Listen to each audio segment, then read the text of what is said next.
semua.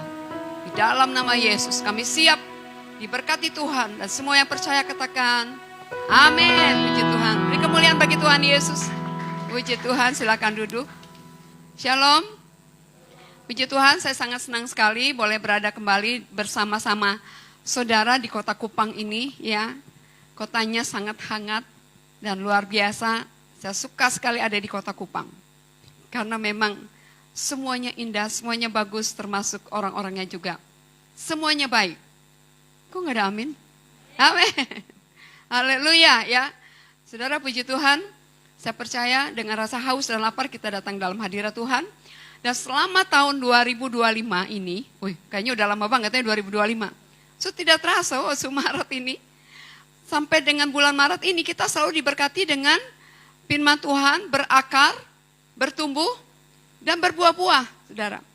Kita tidak bisa berbuah-buah, mungkin kita bertumbuh, berakar, bertumbuh. Ya, kita lihat tanaman di sekitar kita kan diumpamakan seperti pohon kehidupan kita ya. Kita mungkin berakar, bertumbuh, tapi untuk menghasilkan buah susah sekali. Kenapa? Karena mungkin belum dewasa. Mungkin udah tua tapi nggak dewasa-dewasa. Bisa nggak? Sangat bisa, karena kedewasaan itu tidak ditentukan oleh usianya ya, tapi oleh proses kehidupan, oleh cara dia bertindak. Jadi saudara, tema saya kali ini adalah kedewasaan pribadi. Jadi Tuhan menghendaki, merindukan kita untuk memiliki satu kedewasaan di dalam Tuhan.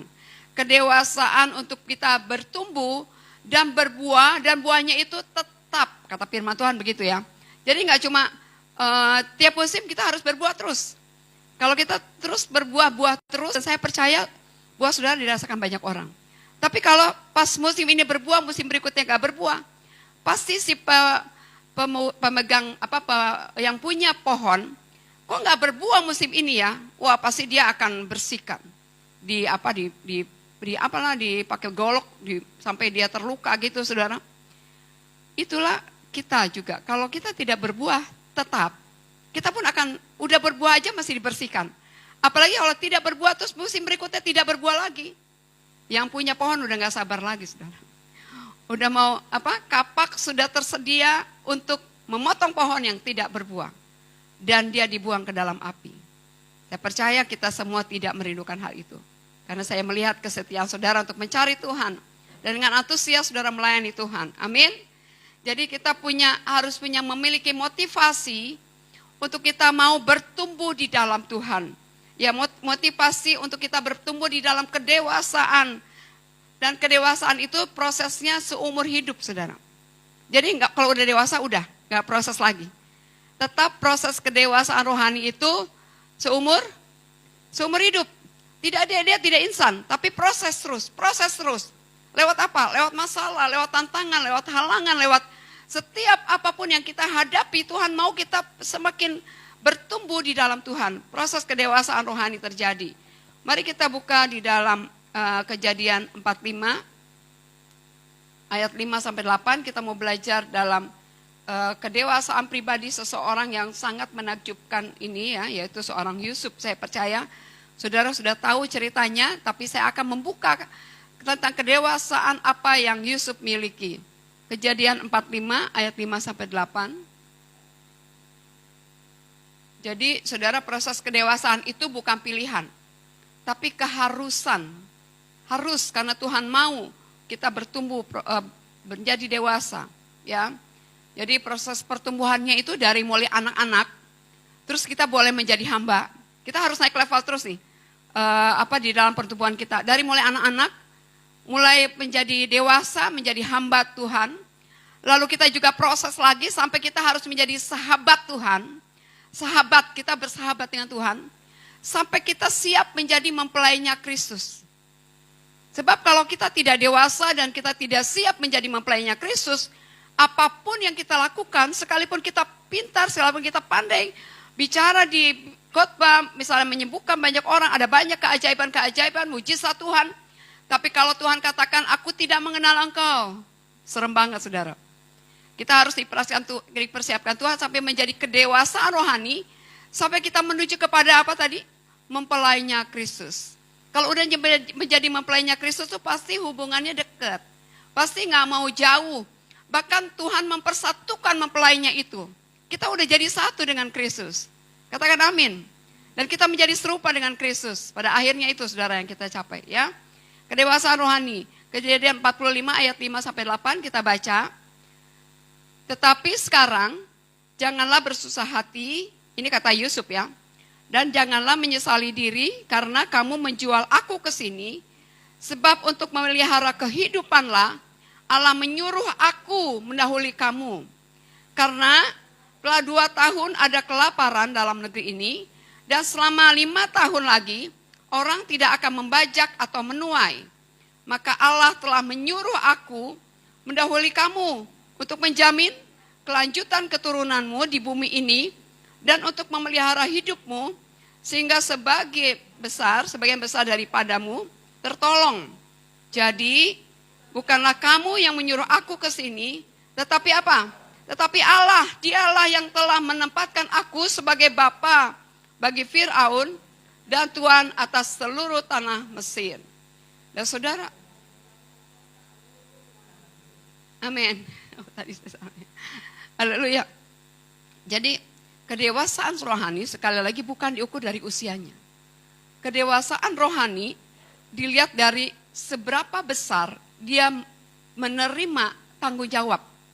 Dia seberapa besar, bagaimana dia menerima tanggung jawab, dan bagaimana dia cara berpikirnya. Itu kedewasaan rohani ya. Bagaimana dia cara berpikir, bagaimana dia cara menyikapi masalah, bagaimana dia cara mengambil keputusan, bagaimana dia cara menyikapi buat dirinya sendiri juga. Kita akan melihat dia dewasa apa enggak. Bagaimana dia cara menyikapi buat diri sendiri dan orang lain juga, saudara.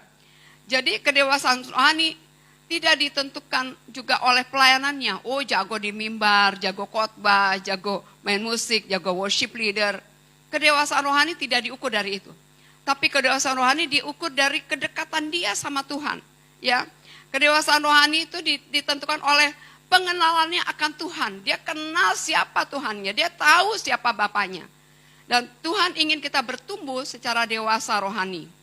Jadi saudara, seseorang mungkin secara usia bisa dibilang tua. Tapi mungkin bisa dikatakan tidak kalau bertanggung jawab. Dan mari kita belajar tentang Yusuf, apa tanggung jawab Yusuf dalam hidupnya. Yang pertama, Yusuf itu bertanggung jawab atas dirinya sendiri. Yusuf itu seorang yang disayang banget sama papanya. Saya mau bilang papa mamanya. Tapi Ishak itu sangat sayang sekali. Yakub sangat sayang sekali sama Yusuf. Saking sayangnya, dia itu memberikan jubah yang dikatakan jubah apa? Jubah pelangi. Bagus banget. Itulah sebabnya saudara-saudara menjadi iri ya. Gak suka sama Yusuf. Dan iri ini bisa membuat orang-orang tuh bisa jadi benci itu bisa membuat orang pengen membunuh gitu. Makanya di Alkitab bilang kalau kita udah benci seseorang, kita udah sama dengan membunuh. Kita udah sama dengan menghancurkan orang itu. Jadi saudara, seorang yang membenci dan dia tidak mengampuni, dia tidak akan bisa masuk surga. Jadi Yusuf bisa bertanggung jawab kepada dirinya sendiri dari apa? Dari ayat yang tadi kita baca. Maka Allah telah menyuruh aku mendahului kamu gitu ya. Dan untuk menjamin kelanjutan keturunanmu di bumi ini dan memelihara hidupmu sehingga sebagian besar daripadamu tertolong. Luar biasa ya Yusuf ya. Padahal Yusuf mestinya punya sakit hati sama saudaranya. Tapi dia bisa melihat dari perbuatan jahat kakak-kakaknya, dia bisa melihat gimana rencana Allah dalam hidup dia. Mari kita belajar seperti Yusuf. Mari kita mau bertanggung jawab dengan diri kita sendiri. Artinya kita tidak menyimpan rasa dendam, kita tidak menyimpan rasa sakit hati, kita tidak menyimpan rasa sesuatu yang tidak baik dengan orang lain. Tapi kita akan selalu mengalihkan pengampunan akan orang lain. Kita belajar dari Yusuf. Bagaimana dia bertanggung jawab atas dirinya sendiri. Dan dia bilang gini, jadi bukanlah kamu yang menyuruh aku untuk datang sini. Tapi siapa? Allah, dialah Allah yang menyuruh aku untuk pergi ke sini mendahului kamu. Supaya hidupmu terjamin gitu ya. Dialah yang telah menyuruh aku ke tempat ini sebagai bapa bagi Firaun dan tuan atas seluruh istananya dan sebagai kuasa atas seluruh tanah Mesir. Jadi mimpi Yusuf ini terwujud beberapa tahun kemudian. Waktu Yusuf, dia bermimpi dan dia bilang, gandum-gandum yang lain itu tunduk sama gandumnya Yusuf. Itu kakak-kakaknya udah mengejek tuh si pemimpi itu datang tuh. Si pemimpi datang, ayo kita bunuh dia gitu. Bahkan Yusuf itu kalau kita baca dari ceritanya, Yusuf itu udah bilang sama bapaknya, saudara-saudara saya ini jahat semua bapak. Dan dia bilang sama bapaknya bahwa gandum yang lain itu tunduk sama dia, gandum dia, tangkai gandum. Sampai bapaknya bilang gini, memangnya harus bapak dan ibumu juga menyembah kamu, gitu ya saudara. Mungkin pada saat ini pada saat itu nggak mungkin. Mungkin saudara saat ini juga di situasi yang sama, situasi yang terpuruk, situasi yang sepertinya tidak baik, situasi yang orang-orang membenci kita, situasi yang saudara-saudara kita juga tidak menyukai kita. Tapi Yusuf punya sesuatu bertanggung jawab atas pribadinya. Bukan kamu yang menyuruh aku, tapi dialah yang menjadikan aku sebagai bapa atas Firaun. Saudara, mari kita punya hati yang tulus, hati yang terus, yang tidak mendendam, yang tidak membenci. Ya, Yusuf punya tanggung jawab terhadap dirinya sendiri. Kalau dia mau tetapkan hati membenci juga bisa. Kalau dia menetapkan hati juga untuk sakit hati juga bisa. Karena memang kejadiannya seperti itu, ya. Tapi Yusuf menetapkan untuk bertanggung jawab atas dirinya sendiri. Dan saya percaya Yusuf adalah orang yang sangat baik. Makanya bapaknya sangat sayang sama dia. Pasti seorang bapak tahu saudara-saudaranya seperti apa, Yusuf seperti apa. Ya saudara. Jadi setiap kita dalam kehidupan ini mari kita bertanggung jawab atas diri kita sendiri. Masing-masing. Kita mau putuskan apa pada hari ini. Pagi ketika kita bangun. Kita mau putuskan apa? Kita mau berbahagia atau kita mau misalnya aduh badan ini rasanya udah pilek nih, udah kayak mau pilek ya. Kita katakan sakit, maka sakitlah wah kemudiannya. Tapi kalau kita katakan enggak, aku sembuh, aku sehat, aku kuat. Saudara akan melihat. Jadi keputusan diri sendiri itu jangan sampai salah karena itu akan memperburuk keadaan kita atau membuat kita mempunyai masa depan yang penuh harapan. Membuat kita hancur atau kita berhasil. Itu keputusannya bukan sama orang lain loh. Keputusannya itu ada di tangan kita. Mari kita mau bertanggung jawab dengan keputusan kita sendiri untuk hidup kita sendiri. Ya saudara. Jadi ambil keputusan, jangan ketika ada masalah, jangan bilang sama Tuhan, Tuhan lalukan masalah ini. Tapi katakan sama Tuhan, Tuhan aku melalui masalah ini bersama Tuhan. Dan saudara melihat proses demi proses terus terjadi. Dan itu akan mendewasakan kita. Itu akan membuat kita semakin melihat bahwa Tuhan sungguh luar biasa dan tanpa disadari, kita akan semakin lebih dewasa daripada hari sebelumnya. Ya, saudara. Jadi, mari kita mengambil keputusan, selalu mengambil keputusan yang tepat di setiap hari. Jangan salah. Gimana caranya Bu supaya tidak salah keputusannya? Selalu mengutamakan Tuhan lebih dari segala-galanya. Ketika kita bangun pagi, kita akan selalu berteriak, Tuhan Yesus, jika Tuhan tak besertaku, ku tak mau berjalan. Nyatakan Tuhan kemuliaan-Mu dan berjalanlah denganku. Ketika kita bangun pagi, jangan sibuk dengan handphone. Handphonemu bisa menyibukkanmu dan menghabiskan waktumu sampai berjam-jam. Tapi putuskan, setiap pagi yang kita lalui, utamakan Tuhan, cari Tuhan. Dan saya percaya, ketika kita mengutamakan Tuhan, ambil keputusan apapun, minta kepekaan roh yang dari Tuhan. Kalau Tuhan bilang tidak, saudara akan merasa gerah, enggak damai sejahtera. Tapi ketika Tuhan katakan yes, saudara akan bersuka cita walaupun itu susah dihadapinya. Amin. Minta peka sama Tuhan. Tuhan, aku mau peka dengan roh-Mu Tuhan. Kita nggak akan bisa peka roh kita dengan Tuhan kalau kita tidak pernah berhubungan dengan Tuhan. Berhubungan sibuk, cuman ke gereja doang setiap hari Minggu. Atau cuma doa makan aja, doa makan Tuhan Yesus berkati makan ini, amin. Tidak itu saudara. Seorang yang dewasa, doanya tidak meminta-minta lagi sama Tuhan. Tapi dia ngobrol sama Tuhan. Bicara sama Tuhan. Dia dengar suara Tuhannya ketika kita tanya, Tuhan jawab. Katakan amin. Ketika kita minta, Tuhan kasih. Sekalipun gak mungkin. Saya seringkali berjalan dalam kemustahilan yang tidak mungkin. Dan Tuhan nyatakan itu menjadi yes bagi kehendak Tuhan. Mari saudara selalu mengambil keputusan yang tepat. Mau berdagang kek, mau pergi keluar kota kek, mau apapun gitu. Minta keputusannya keputusan Tuhan. Dan pasti tidak salah. Caranya gimana? Tadi saya bilang, utamakan Tuhan lebih dari segala-galanya. Hal yang kedua, Yusuf bertanggung jawab atas keluarganya. Sekalipun Yusuf masih muda, dia yang termuda, dia yang paling kecil. Tapi Yusuf bertanggung jawab untuk keluarganya. Ketika dia tidak mendendam, tidak membenci, bahkan dia membawa keluarganya ke Mesir. Ini yang pertama itu nampak Yusuf dalam keluarganya itu adalah ketika Yusuf diperintahkan ayahnya untuk mengembalakan kambing domba. Kalau saudara baca di dalam nanti Kejadian 37 ayat 1 dan 2, Yusuf itu penggembala kambing domba. Disuruh sama bapaknya. Dan dia taat melakukan itu. Tanggung jawab Yusuf juga terhadap keluarganya nampak waktu Yusuf udah jadi seorang yang hebat di Mesir. Dia mengusahakan keluarganya untuk pindah ke Mesir. Ya, membawa keluarganya ke Mesir karena waktu itu ada kelaparan yang hebat. Sehingga dia bisa membawa keluarganya dan bapaknya pindah ke Mesir. Itu satu usaha Yusuf yang luar biasa. Dia bertanggung jawab, lalu dia tidak negatif thinking dengan keadaannya. Tapi justru dia punya positive thinking yang dia katakan tadi. Bukan kamu yang menyuruh aku, tapi Allah lah yang menyuruh aku sampai di sini mendahului kamu. Saudara, kita punya cerita masing-masing dalam hidup ini. Kita punya kisah masing-masing dalam hidup ini. Tapi kita percaya bahwa kalau seorang yang sudah dewasa, dia percaya sekalipun kelihatannya Allahnya tidak menolong. Sekalipun kayaknya sakitnya nggak ditolong, tidak disembuhkan. Tapi seorang yang dewasa dengan Tuhan, dia tahu siapa papanya. Dia akan bilang, aku sudah sembuh, sekalipun dia sakit. Aku tahu tujuan hidupku. Sekalipun masih di dalam terpuruk, saudara. Sekalipun masih dalam susah, tapi dia tahu bapaknya itu pasti nggak akan bikin dia susah. Bapaknya itu pasti akan kasih sesuatu yang luar biasa.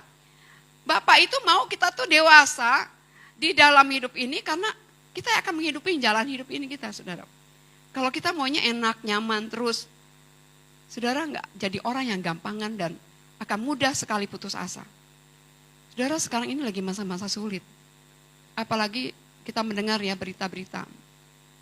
Kalau saya lihat ada 60 pabrik besar yang memutuskan pekerjaan PHK kepada karyawannya. Karena pilot lah, karena memasuki dan memang katanya mau kasih THR itu susah karena kan harus 2 kali gaji lah segala macam. Jadi sebelum THR terjadi udah pemutusan tenaga kerja. Bukan puluhan ribu tapi ratusan ribu orang. Gimana di Jawa, saudara masih di NTT mungkin belum merasakan rasanya susah. Gimana rasa sulit untuk cari uang ke depan tambah sulit. Tapi kalau kita bisa bertanggung jawab atas hidup kita, atas keluarga kita. Yusuf itu bertanggung jawab atas keluarganya. Dan dia tidak membenci sekalipun dia dibenci sama saudara-saudaranya, saudara. Dan dia tahu bahwa maksud Allah itu sungguh luar biasa bagi dia. Ya, maksud Tuhan adalah yang indah bagi dia untuk memelihara kehidupannya dan kehidupan keluarganya. Jadi kedewasaan pribadi kita dibuktikan bukan hanya bagaimana kita bertanggung jawab terhadap diri pribadi kita saja, tapi dia bertanggung jawab juga atas keluarganya. Dia membuat keluarganya juga makmur, ya kan? Membuat keluarganya jadi bisa makan, menjamin kehidupan keluarganya. Itu memang agak sulit kalau kita tidak dekat sama Tuhan. Kalau kita dekat sama Tuhan, kembali lagi, kita bisa bertanggung jawab buat diri kita sendiri. Dan kita bisa bertanggung jawab atas keluarga kita. Jadi saudara, kita harus keintiman dengan Tuhan itu tidak bisa kita lalukan. Tapi itu adalah kunci dari keberhasilan kita bisa menjadi berbuah-buah banyak bagi kemuliaan Tuhan. Jadi hal yang kedua, dia bertanggung jawab buat keluarganya. Yang ketiga, dia bertanggung jawab terhadap pekerjaannya. Jadi tanggung jawab ini nampak ketika Yusuf ada di rumah Potifar. Ketika dia dibuang ke sumur dan sama saudara-saudaranya dijual kepada seorang saudagar, Potifar, dia bertanggung jawab di dalam pekerjaannya. Dia nggak pikir, wah masa sih ini harus aku kerjain, masa sih ini enggak. Tapi saya percaya bahwa dia ringan tangan. Dia nggak berat tangan, tapi dia ringan tangan, dia lakukan apa yang dia bisa lakukan. Makanya Potifar percaya kepada dia. Sampai percaya itu dipercayakan seluruhnya di dalam rumahnya dan seluruh ladang-ladangnya dipercayakan kepada Yusuf. Yusuf menjadi orang kepercayaan. Kalau orang menjadi orang kepercayaan itu nggak mudah, saudara. Kalau kita sendiri tidak bertanggung jawab dengan pekerjaan kita. Kita melalaikan pekerjaan. Jadi mari kita mau lakukan dari mulai hal-hal kecil. Tuhan katakan ketika kita setia dalam perkara kecil, kita akan diberikan perkara-perkara yang besar. Jangan pernah bermimpi kita mau diberikan perkara besar kalau engkau tidak pernah melakukan dari hal kecil. Aduh Bu, sulit berat kecil. Itu kan biasa lah, dilakukan oleh anak-anak juga bisa. Enggak bisa. Kita harus bertanggung jawab. Itu tanggung jawab seorang yang dewasa, saudara. Ya, lalu tanggung jawab Yusuf lagi di dalam apa? Tanggung jawab Yusuf dalam pekerjaannya ketika Yusuf ada di penjara. Kenapa Yusuf di penjara? Dia difitnah oleh Tante Foti, istrinya Potifar. Dia difitnah. Tante Potifar pegang bajunya, wah lihat nih, Yusuf mau perkosa saya. Padahal kejadian yang sebaliknya. Saudara, fitnahan itu akan membawa orang, kalau dia benar-benar murni tidak melakukan, itu akan membawa orang kepada satu kehormatan yang besar. Tapi kalau fitnahan itu memang benar dia lakukan, dia akan membuat dia terpuruk dan benar-benar di penjara sampai mati. Mari kita mau selalu melakukan yang benar di hadapan Tuhan. Jadi Yusuf bertanggung jawab ketika dia di penjara juga. Yusuf itu disukai loh sama kepala penjaranya. Ngapain aja? Ngurusin bukan pasien ya. Apa namanya? Narapidana yang lain. Yusuf itu ngurusin mereka. Artinya Yusuf bisa kabur gak? Saya percaya dia bisa kabur. Karena Yusuf dipercayakan untuk mengurus semua penjara di penjara itu oleh kepala penjaranya. Dan itu sesuatu yang luar biasa. Kembali lagi, kepercayaan. Ketika dia bertanggung jawab dalam pekerjaannya. Kepercayaan kepala dari penjara itu. Mempercayakan Yusuf untuk menguasai pekerjaan itu. Ya saudara, sungguh luar biasa kita belajar dari Yusuf. Jadi tanggung jawab Yusuf terhadap pekerjaannya nampak ketika dia juga menjadi apa? Tangan kanannya Firaun. Ketika dia bisa mengartikan mimpi Firaun dan dia didudukan mempunyai posisi tangan kanan Firaun. Firaun itu raja. Atau artinya sekarang tangan kanannya Pak Prabowo, tangan kanan presiden gitu. Dia menjadi tangan kanannya seorang Firaun. Dan dia bertanggung jawab untuk apa yang dilakukannya. Baik di masa kelaparan maupun di masa kelimpahan. Saudara, mungkin saat ini kita juga di dalam pekerjaan kita lagi susah. Bertanggung jawablah di dalam pekerjaanmu. Ketika kita sudah jadi kepala atas satu pekerjaan itu, saudara, itu posisi yang sudah enak. Saya selalu mendoakan anak-anak saya, termasuk anak-anak saya di HOP, cucu-cucu saya di HOP, untuk menjadi kepala dan bukan ekor. Tapi itu tanggung jawabnya kembali kepada pribadi kita masing-masing. Saya bersyukur ketika anak saya mulai punya kedudukan, dan saya percaya itu dari Tuhan. Sampai anak saya bingung. Cici bingung mah, kok bisa ya? Dia kerjanya di satu bank. Ketika dia kerja di satu bank, pimpinannya pindah ke bank yang lain, ditarik ke bank yang lain itu. Ketika pimpinannya pindah lagi ke bank yang lama itu, dia ditarik lagi. Dan apa yang terjadi, saudara? Yang dulu pimpinannya, sekarang jadi bawahannya. Dan itu lagi masa pandemi. Waktu itu masa pandemi, tidak ke kantor. Jadi ketika lagi ada masa dia harus ke kantor, itu lagi halal bihalal. Jadi udah mulai pandeminya udah mulai reda. Dia ke kantor. Ketika dia ke kantor tuh teman-temannya kaget. Oh, kamu yang Ibu Desi itu? Ya ampun, kamu masih muda banget. Saudara, masa mudamu itu harus dipergunakan sebaik mungkin untuk kemuliaan Tuhan. Orang jangan menganggap engkau muda. Tapi kita punya kualitas yang berbeda dengan yang lain. Karena kita punya Tuhan. Jadi posisi kita dimanapun kita ada, kita harus menjadi orang kepercayaan.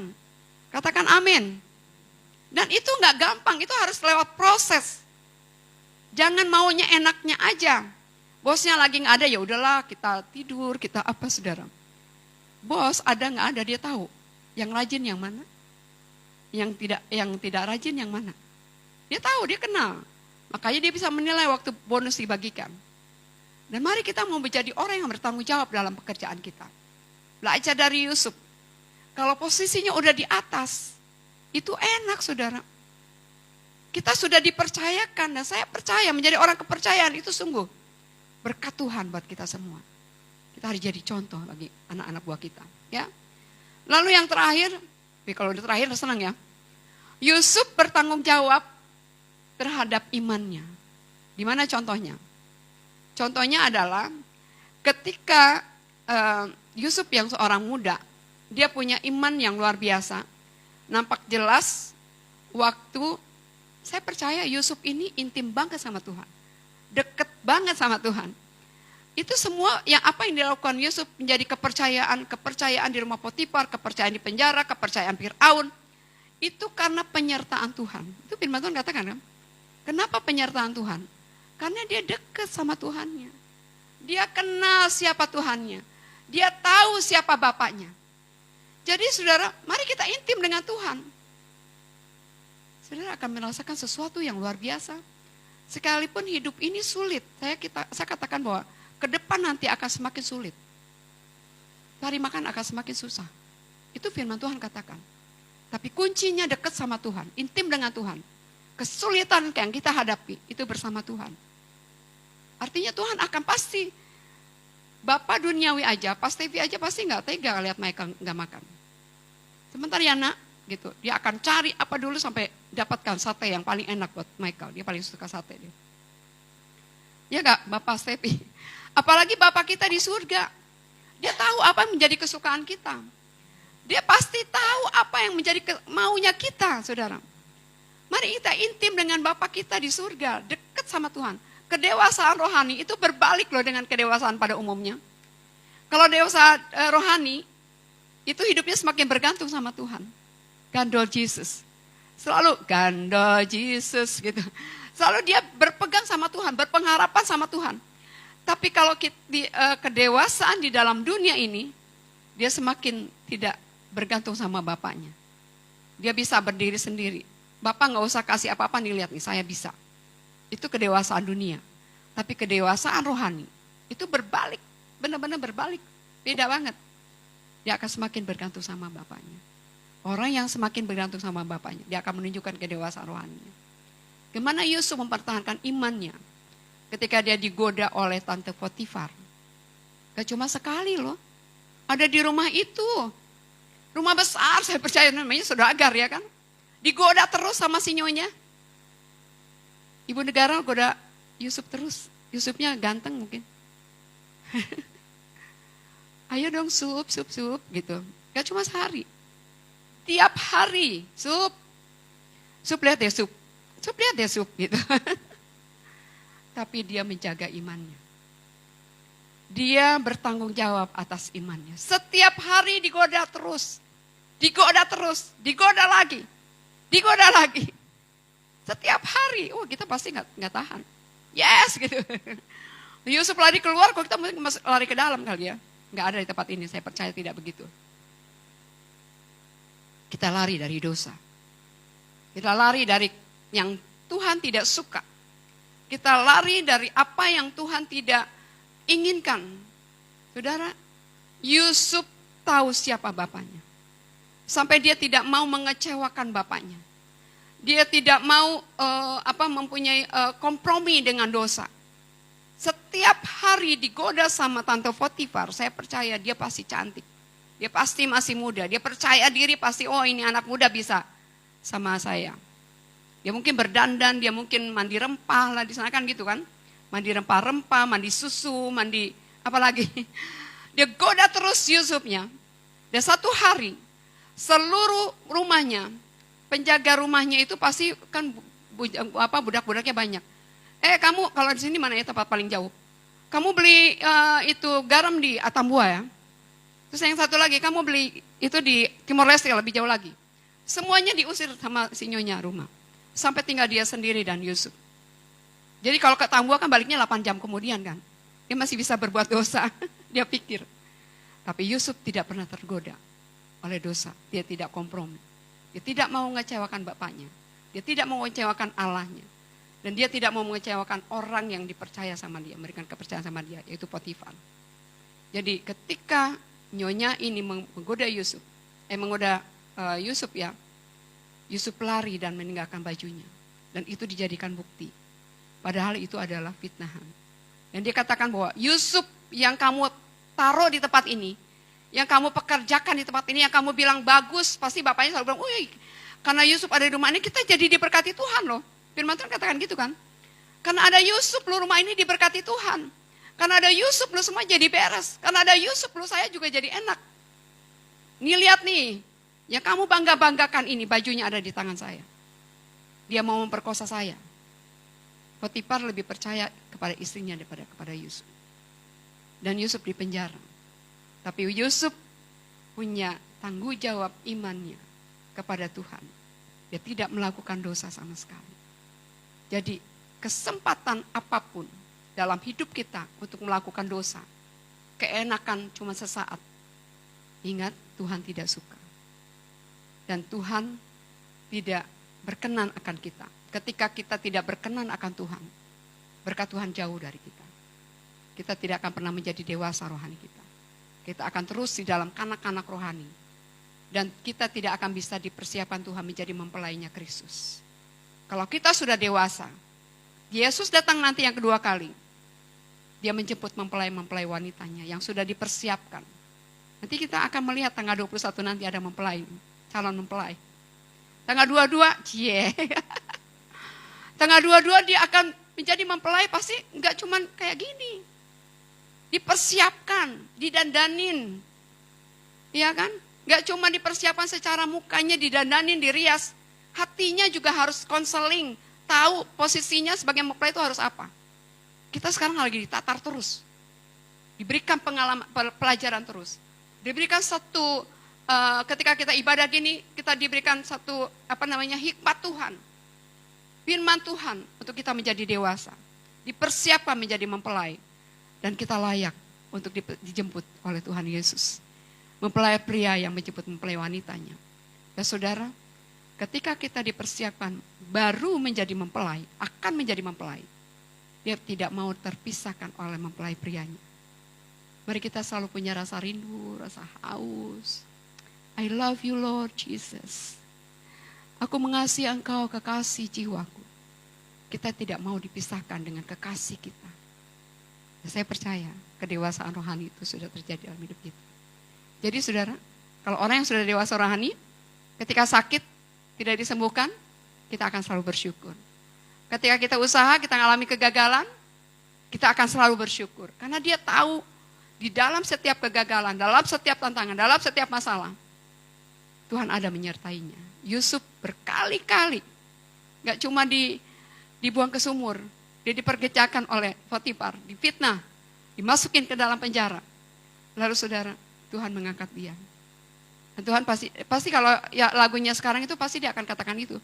Berkali-kali Kau menolong, berkali-kali Kau kuatkan. Itu saya menangis lagu itu. Haleluya, saya percaya sudah diberkati Tuhan. Saudara, orang yang mencapai kehidupan, kedewasaan rohani, dia pasti akan semakin bertumbuh.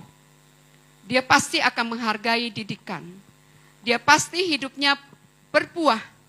Dia pasti mengerti tujuan hidupnya di dalam Tuhan. Dan dia pasti hidupnya berkemenangan, memiliki integritas dan komitmen kepada kebenaran firman Tuhan. Kita mau berakar, bertumbuh, dan berbuah-buah bagi kemuliaan Tuhan. Kita belajar dari hidup Yusuf, bertanggung jawab terhadap dirinya sendiri, bertanggung jawab kepada keluarganya, bertanggung jawab atas pekerjaannya. Yusuf bukan saja dipercaya, tetapi dia melaksanakan pekerjaannya dengan baik. Yusuf bertanggung jawab juga terhadap imannya. Dia tidak mau kompromi dengan dosa. Saudara, mari kita mau belajar seperti